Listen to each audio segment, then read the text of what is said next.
I think that we can all agree that bullying is not okay. No form, no amount, and from no one. Sadly, it happens. And even more sadly than that, it happens more often to a child with a disability than it does your typically developing child. So I wanted to address some ways to maybe intervene, ways to encourage schools' involvement, and including bullying issues on your child's IEP so that you can guarantee they're protected and they're safe and they're not being bullied. This is going to be easier said than done. I understand that. But I did want to share with you that there are ways for you to combat the bullying, and there are ways to legally enforce that they're happening, that the interventions are happening on the ends of the school as well. Some really good ways to address the general issue of bullying are to have very specific reports that staff have to fill out regarding bullying instances, holding in services so that the staff and the classroom peers have a better understanding of a child's disability. You can do this without breaking the HIPAA laws and sharing specific, real personal information. It's very easy to do. Education's a huge factor. If you educate a child's peers about disabilities and what life is like with disabilities, encouraging them to be good friends and step up to the plate. This seems silly. It seems like common sense. It works. We need to do it. Schools aren't doing this. Another thing is, remember to tell a child he has a right to be safe. He or she has a right to safety. And letting them know that bullying is not their fault. When somebody chooses to bully them, they are not at fault. Oftentimes we punish both people, and that's not fair. It is never okay to punish a child because someone's bullying them. There are some easy ways to avoid it. Bullying happens in less structured environments, in the hallways, at recess, on the playgrounds, locker rooms. These are places where bullying is taking place because there's not an adult right there. There's not direct teaching going on. Shadowing. Shadow a child. If you know a child is being bullied, you need to be there. It's their right to be safe. It's their right to be comfortable. And it's our job as adults to stop this bullying. These specific strategies that I mentioned can and should be put on your child's IEP. If staff training, if shadowing need to be put there, put them. Don't let the school bully you and say that, maybe I shouldn't use that, but don't let them overpower you in terms of opinions of what a child needs. Bullying is a big issue, huge issue. And I can tell you firsthand that we have recently been involved in some bullying issues. And it's a hard thing to handle. Ours was happening on the bus. And it gets tricky because there's a lot of hands involved. It's a bus with children with behavioral concerns. The majority of these kids are placed, all of these kids, are placed out of district in a specialized special education program catering to the needs of children with emotional disabilities. These are kids that are volatile, who have major behavior issues to begin with, and they're traveling 35, 45 minutes with no monitor on the bus. We all know common sense tells you that this doesn't make sense. All of these kids are from different districts.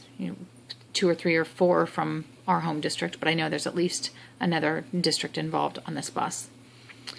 And put into effect that they're going to another school district. My concerns were not heard. I went to one school district, about my home school district, the people that were providing the busing service, and said, this has to stop. I was given the excuse, we're looking for a monitor, we can't find one to hire. So I go to the school district, and they said it's a bus issue, it's not our problem. I don't ever want to hear from any adult that bullying is not your problem. if we're not teaching it at home, at school, on the bus, and in every aspect of a child's life, and letting them know that it isn't okay and that we're not going to tolerate it, they're not going to learn it. It'll never be okay for a child to be bullied. I would have handled this the same way had it been my child being the bully. We've got to stop it. There's just no excuse, and it's not okay. I have recently heard that we should tell our kids, quote unquote, to have some balls and to deal with it. What kind of world are we living in that we would rather tell our kids to deal with someone being nasty and mean and bullying than it is to raise our children to understand that it's not okay to ever put somebody down? I don't think I'll ever understand this. Personally, I solved the problem by marching my butt up on that bus and giving the kids hell. They were young enough that they were all intimidated and they were all scared. And I can tell you the last 2 weeks of school, not a word was spoken to my child on the bus. Every day we talked to him about it. Then I was concerned that here's this child who has severe, severe anxiety, and I'm setting him up for failure because I have alienated him. But the lines of communication were open between me and my child, and he was more comfortable with the silence than he was with the bullying. We have to do something. So if you're a parent, understand you've got to step up to the plate. If you are an educator, you're equally responsible for stopping this behavior. If the child being bullying is your student, and the child doing the bullying is your student, regardless of where the bullying is happening, you have to do your part and step up to the plate. It is cowardly to say it's not my problem. It is unacceptable for you to say it's not your problem. It's a community problem. When parents and teachers, educators, service providers, when we let it happen, we're part of the problem. And it doesn't go anywhere else. A child's not ever going to learn. He's not going to learn to trust you. He's not going to learn to be comfortable in his own skin. He's not going to learn to advocate. He's not going to learn to stop these behaviors if he thinks that the adults around him aren't going to either. By you turning your back and saying it's not my problem, you're saying it's okay for that kid to be a bully as long as it's not happening in front of me. As long as it's not happening in my school or on my playground, it's okay. By saying we're looking to hire somebody but can't find anybody, you're saying, sorry, I did all that I can do. You're just going to have to deal with the bullying. That's not okay.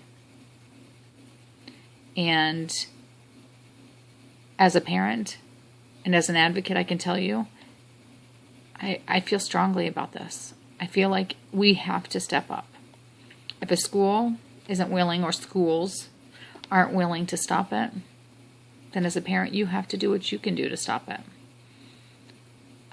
It's not okay. We do more damage to our children by allowing them to be mistreated, even if it's emotionally, than we realize. So don't be afraid to advocate.